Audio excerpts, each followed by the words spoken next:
नमस्कार दोस्तों, दमयंती क्लासेस में मैं दिव्या आपका बहुत स्वागत करती हूँ। और आज हमारे क्लास का जो सब्जेक्ट है, जो विषय है, वो ये है कि फरवरी माह के जो महत्वपूर्ण दिवस हैं वो हम लोग आज की क्लास में देखने वाले हैं। तो टाइम वेस्ट नहीं करते हैं और फटाफट से स्टार्ट करते हैं। इम्पॉर्टेंट डेज ऑफ फरवरी की शुरुआत हम लोग 1 फ़रवरी से करते हैं। तो 1 फरवरी को भारतीय तटरक्षक दिवस के रूप में मनाया जाता है, इंडियन कोस्ट गार्ड। ठीक है, 1 फरवरी 1977 को इस बल की स्थापना की गई थी। यह बल समुद्री सीमाओं की रक्षा, खोज और बचाव अभियान, तस्करी और अवैध गतिविधियों को रोकने में महत्वपूर्ण भूमिका निभाती है। और इनकी इसी भूमिका के सम्मान के लिए इस दिवस को हम लोग मनाते हैं। ठीक है, तटरक्षक बल की स्थापना 1 फरवरी 1977 को हुई है। अभी वर्तमान में मुख्यालय नई दिल्ली में है। जो इसके अभी महानिदेशक हैं उनका नाम है परमिश शिवमणि। भारतीय तटरक्षक बल के महानिदेशक का नाम है परमिश शिवमणि। 2025 में भारतीय तटरक्षक बल का 49वां स्थापना दिवस मनाया गया है। ठीक है, 1 फरवरी भारतीय तटरक्षक दिवस के रूप में हम लोग मनाते हैं। नेक्स्ट हमारा आता है 2 फरवरी। ठीक है, 2 फरवरी को हम लोग विश्व आर्द्रभूमि दिवस के रूप में मनाते हैं। विश्व आर्द्रभूमि दिवस। आर्द्रभूमि जो है, ठीक है, ये आर्द्रभूमि दुनिया के सबसे उत्पादक पारिस्थितिक तंत्रों में से एक है और यह वन्य जीव संरक्षण के लिए बहुत ही अहम है। सबसे पहले 2 फरवरी 1971 में ईरान के रामसर शहर में, ईरान में रामसर नाम का एक शहर है, उसी में आर्द्रभूमि के लिए कन्वेंशन ऑन वेटलैंड्स को अपनाया गया था। ठीक है, तो इसी डेट को हम लोग विश्व आर्द्रभूमि दिवस मनाते हैं क्योंकि 1971 में 1971 में ईरान के रामसर शहर में कन्वेंशन ऑन वेटलैंड्स को अपनाया गया था। ठीक है, 2025 में विश्व आर्द्रभूमि दिवस का जो विषय था वो था हमारे साझा भविष्य के लिए आर्द्रभूमि की रक्षा करना। ठीक है, भविष्य में ये जो आर्द्रभूमि है ये सबसे ज़्यादा उत्पादक है, इसलिए इसका बेहद महत्व है। भविष्य हमारा इस पर बहुत हद तक निर्भर करता है। तो अभी तक जो भारत में टोटल जो रामसर साइट या आर्द्रभूमि स्थल आप कह सकते हैं, ये 89 ऐसे स्थल हैं जो रामसर साइट के अंतर्गत आते हैं।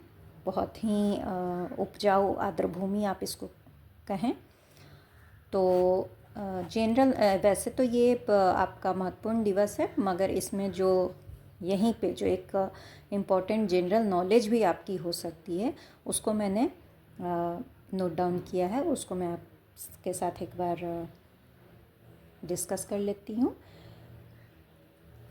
भारत में सबसे पहले, ठीक है, चिल्का झील उड़ीसा में है। ठीक है, उड़ीसा में खारे पानी की झील है। प्रथम वेटलैंड, ठीक है, जो शामिल हुआ था रामसर साइट में वो था उड़ीसा का चिल्का झील। ठीक है, सबसे बड़ा जो हमारा वेटलैंड है भारत का वो है सुंदरवन वेटलैंड, ये है पश्चिम बंगाल में। सबसे छोटा वेटलैंड है रेणुका वेटलैंड, ये हिमाचल प्रदेश में है।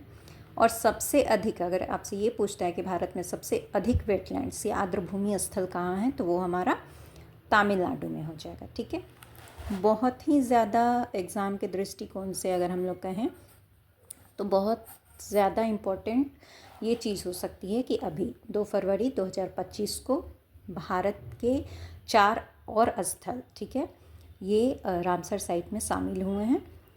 इसमें तमिलनाडु का 2 स्थल है, सिक्किम का एक और एक झारखंड का। ठीक है, आपसे नाम भी पूछ सकता है, तो नाम के लिए हम लोग देख लेते हैं। तमिलनाडु का सक्कारा कोटई, ठीक है, सक्कारा कोटई पक्षी अभयारण्य है। तमिलनाडु का ही थरथंगल अभयारण्य है। सिक्किम का खेपेओ पालरी वेटलैंड है, ऐसे ऐसे नाम है ना कि थोड़ा सा मतलब हम लोग तो नॉर्थ के हैं तो थोड़ा।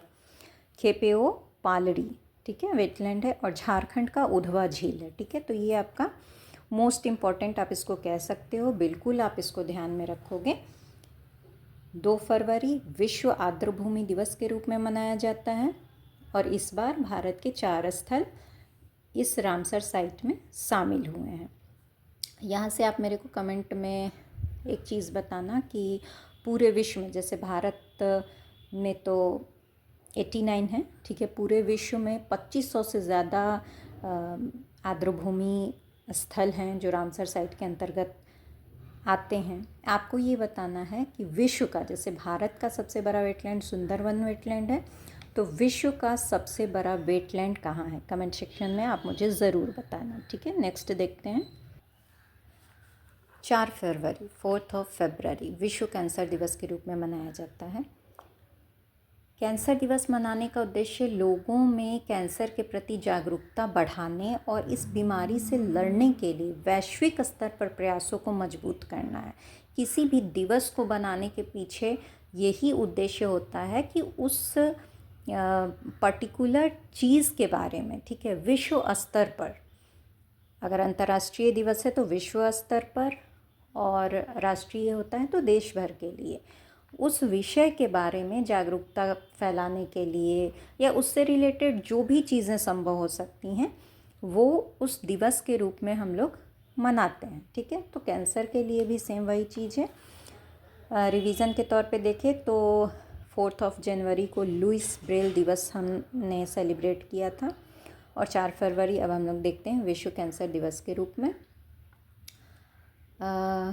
इसकी स्थापना, ठीक है, इसकी स्थापना union for international cancer control UICC ने की थी, जो कि कैंसर के खिलाफ लड़ाई में अग्रणी राष्ट्रीय संगठन है, ठीक है। 4 फरवरी 2000 को पेरिस में पहला कैंसर दिवस मनाया गया था। इसका थीम जो है 4 फरवरी का विश्व कैंसर दिवस का, वो 2025 में था, यूनाइटेड बाय यूनिक, ठीक है। कभी कभी आपसे विषय यानी कि थीम भी किसी दिवस का पूछ सकता है, तो याद रखेंगे इस बार का 2025 का विश्व कैंसर दिवस का जो थीम था वो था यूनाइटेड बाय यूनिक, ठीक है। नेक्स्ट हमारा 13 फरवरी है, विश्व रेडियो दिवस, वर्ल्ड रेडियो डे, ठीक है। इसका आरंभ 2012 में हुआ है, मतलब 2012 से हम लोग विश्व रेडियो दिवस मना रहे हैं, ठीक है, 2025 में, ठीक है। इसका जो विषय था, जो थीम थी वो थी यह दिवस रेडियो और जलवायु परिवर्तन को समर्पित है, ठीक है। आगे आपका आता है 20 फरवरी 20 फरवरी, ठीक है। 20 फरवरी को हम लोग 2008 से विश्व सामाजिक न्याय दिवस के रूप में मनाते हैं, ठीक है। 20 फरवरी हम लोग याद रखेंगे विश्व सामाजिक न्याय दिवस, ठीक है। इस दिन को मनाने का क्या उद्देश्य है? तो समाज में न्याय, समानता और एकजुटता को बढ़ावा देने का उद्देश्य है, ठीक है। इस बार इसकी थीम थी सशक्तिकरण, समावेशन, सामाजिक न्याय के लिए अंतर को कम करना। जैसे सामाजिक न्याय में हम लोग देखते हैं बहुत बेरोज़गारी, अमीरी, गरीबी, बहुत तरह की मतलब समस्याएं होती हैं, ठीक है।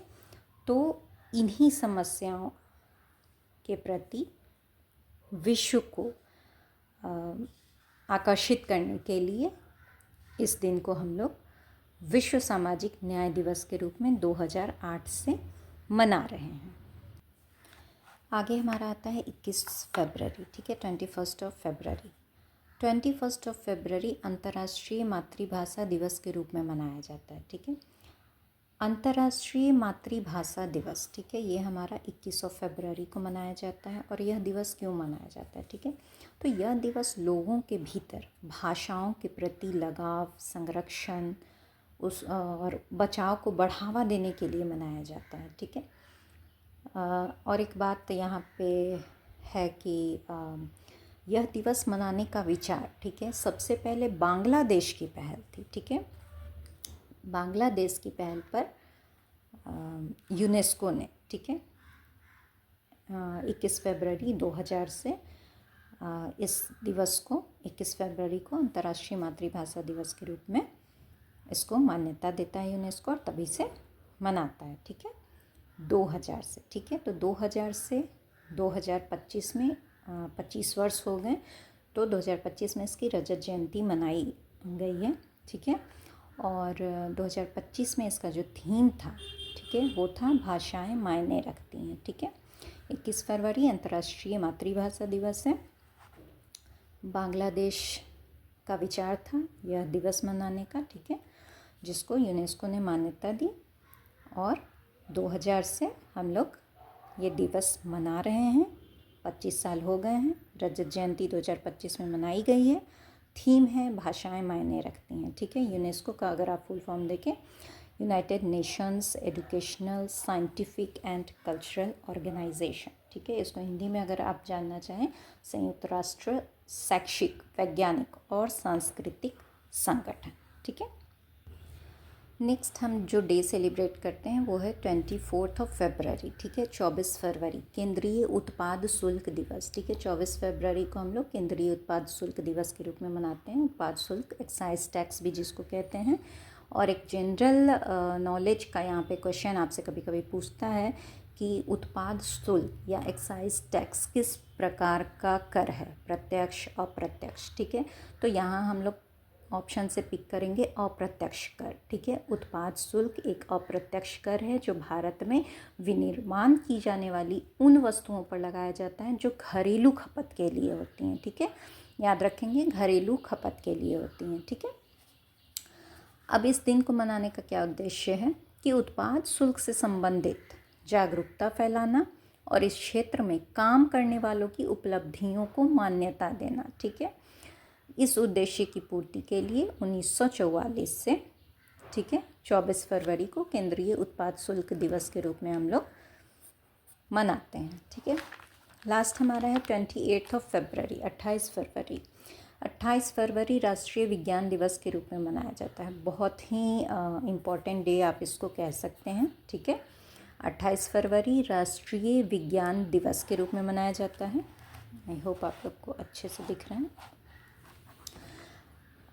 28 फरवरी को राष्ट्रीय विज्ञान दिवस मनाने का क्या उद्देश्य है, तो वो ये है कि विद्यार्थियों को विज्ञान के प्रति आकर्षित और प्रेरित करना। ठीक है, जो स्टूडेंट्स हैं उनके लिए साइंस को समझें, उसमें अपना भी योगदान करें, तो उसके लिए उनका आकर्षित होना ज़रूरी है। ठीक है, तो इस दिन बहुत सारे प्रोग्राम्स इसीलिए आयोजित किए जाते हैं कि जो स्टूडेंट्स हैं, ठीक है, वो ज़्यादा से ज़्यादा कनेक्ट करें, आकर्षित हो, वो भी अपना कोई योगदान इस क्षेत्र में देना चाहें। ठीक है, तो उन्हें आकर्षित और प्रेरित करने के लिए और जनसाधारण को विज्ञान और वैज्ञानिक उपलब्धियों के प्रति सजग बनाने के लिए, ठीक है, 28 फरवरी को राष्ट्रीय विज्ञान दिवस हम लोग सेलिब्रेट करते हैं। ठीक है, अब आप ये कहेंगे कि इसी दिन को क्यों चुना गया है। ठीक है, तो इस दिन को इसलिए चुना गया है कि जो हमारे सीवी रमन, जो हमारे विज्ञानी थे, ठीक है, भौतिक विज्ञानी, उन्होंने 28 फरवरी 1928 को रमन इफ़ेक्ट, ठीक है, रमन प्रभाव की खोज की थी। जब मैं फ़िज़िक्स के कुछ चैप्टर्स आपके सामने लेकर आऊँगी तो उसमें रमन इफ़ेक्ट के बारे में आपके साथ जो भी मुझे जानकारी होगी मैं ज़रूर डिस्कस करूँगी साधारण शब्दों में। फ़िलहाल के लिए बस हम लोग डेज़ देख रहे हैं, तो उसमें हम लोग ये बस जानते हैं कि क्यों मनाया जाता है, क्योंकि 28 फरवरी 1928 को भारत के भौतिक विज्ञानी सर सीवी रमन, ठीक है, चंद्रशेखर वेंकट रमन इनका पूरा नाम है, इन्होंने रमन प्रभाव की खोज 28 फरवरी 1928 को की थी। ठीक है, और इसके लिए 1930 में, ठीक है, 1930 में इन्हें नोबेल पुरस्कार भी दिया गया था। ठीक है, इसलिए हम लोग 28 फरवरी को राष्ट्रीय विज्ञान दिवस सेलिब्रेट करते हैं। 2025 में राष्ट्रीय विज्ञान दिवस का जो विषय था, जो थीम था, वो था विकसित भारत के लिए विज्ञान और नवाचार में वैश्विक नेतृत्व के लिए भारतीय युवाओं को सशक्त बनाना। ठीक है, ये हमारा इस बार का थीम था। ठीक है, तो फरवरी के जो मोस्ट इम्पॉर्टेंट डेज थे वो मैंने यहाँ आपके साथ शेयर किया है। अगर आपको वीडियो पसंद आती है, जेन्युइनली पसंद आती है, तो ज़रूर से लाइक शेयर करें। और जो मैंने क्वेश्चन पूछा था आर्द्रभूमि से रिलेटेड, विश्व की सबसे बड़ी आर्द्रभूमि स्थल, वो आप कमेंट सेक्शन में मुझे ज़रूर कमेंट करके बताएं, ठीक है। Till then take care, bye bye, thank you for watching.